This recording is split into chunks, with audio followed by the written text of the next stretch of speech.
An immediate ceasefire, stop the fighting. Those words today from U.S. President Joe Biden on the war in Gaza. It is the clearest statement Biden has made yet on the conflict. It comes as we're getting a first-hand look at Israeli soldiers on the ground in the city of Rafah and word of dozens more civilian deaths in Gaza. CTV's Jeremie Charron has the latest.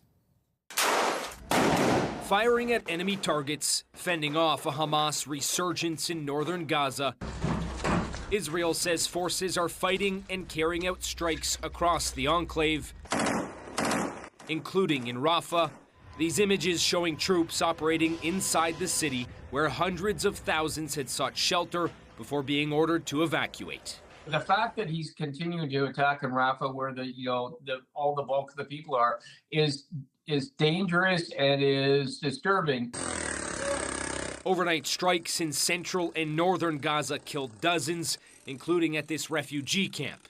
I'm the only one who was awake for these strikes, this man says.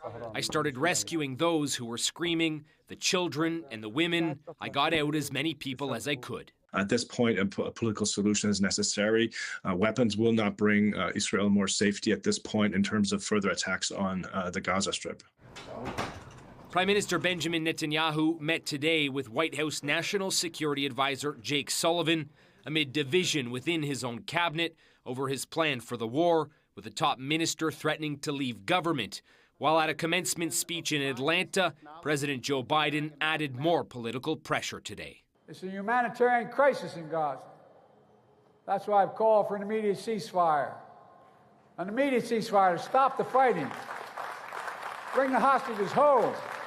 Washington has been pushing Israel not to move forward with its invasion of Rafah, but Netanyahu has said it is needed to win the war. Todd? CTV's Jeremie Charron.